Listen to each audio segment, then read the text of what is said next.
On IPOB and the alleged ill-treatment of his detained leader, the service has, without fear of contradiction, applied restraint in making public statements over the matter. The reason is simply because it avoids joining issues, especially over a matter that is sub judice, but for the sake of transparency and democratic accountability, the service has decided to make some clarifications. It denies, that is the service, denies all the inciting allegations by IPOB and states that, 1, Nnamdi Kanu is not in any way maltreated in custody. Accusations of maltreatment negate the service's standard operation procedure on the implementation of rights of a suspect. 2, Nnamdi Kanu enjoys full luxury in the holding facility, incomparable to any of its type anywhere in the country. He is accorded full rights and privileges. He is never denied his right of worship or freedom from his select religious practice. Adequate attention, that's number 3, adequate attention is paid to Kanu's health. He has unhindered access to the best medical care and doctors.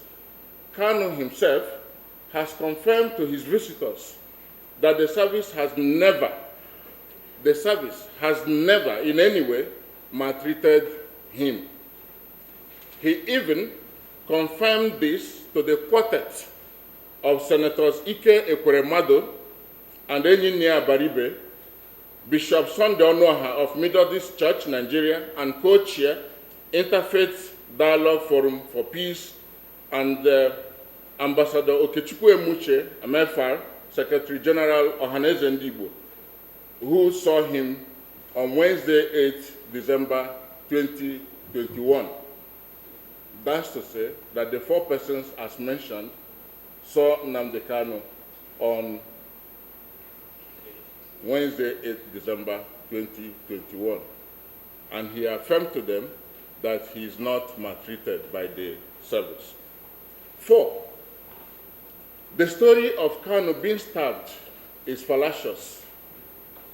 He could not have been stabbed as he enjoys meals of his choice. That he is not allowed change of clothing is also false. He is regularly allowed change of clothing as against what is presented to the public by IPOB propagandists. Assuming he is being maltreated, how come his visitors told him he was looking well? All the allegations of violation of his rights as a suspect, victimization, and starvation, among others, are not true. They are not true. It is unfortunate that some elements have decided to use outright misinformation to represent the state of affairs.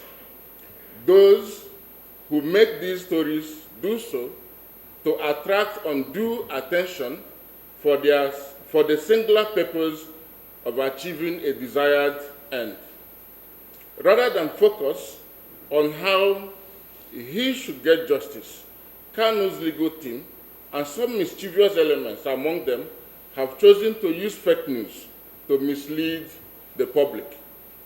While the court, in its wisdom, ordered that Kanu be remanded in the safer DSS custody, some of his legal representatives, for reasons best known to them, preferred Kuje prison and have failed to explain the rationale for such choice.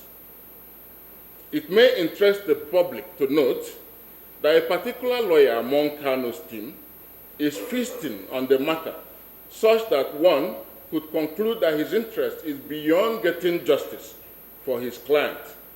Be that as it may, the court has the final say on the matter. Instructively, the media is reminded of its duty in national security. as influencers, media practitioners are called upon to use their platforms to pursue peaceful coexistence. They must commit themselves to the unity of the country and shun misinformation, fake news, hate speech, and such other misleading narratives. Journalists, while discharging their constitutional roles, are enjoined to be objective, conflict-sensitive, and patriotic in their reportage. Overall, citizens and residents are advised to cooperate with security and law enforcement agencies for lasting peace in the country. They should be wary of efforts designed from within and outside the shores of the country to misdirect or use them to undermine public order.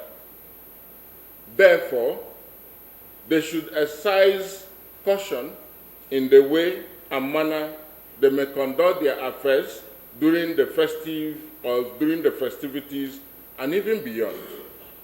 On its part, the service will continue to collaborate with other sister agencies and relevant stakeholders to ensure that all law-abiding citizens and residents pursue their legitimate businesses without hindrances.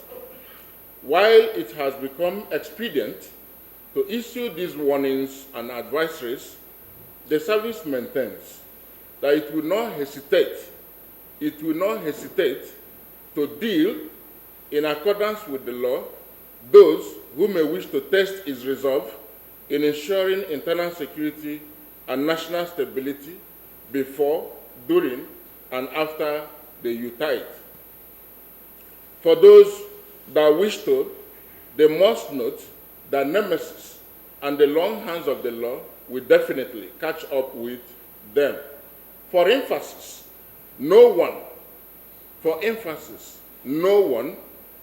no matter how highly placed, will be allowed to take laws into his or her hands.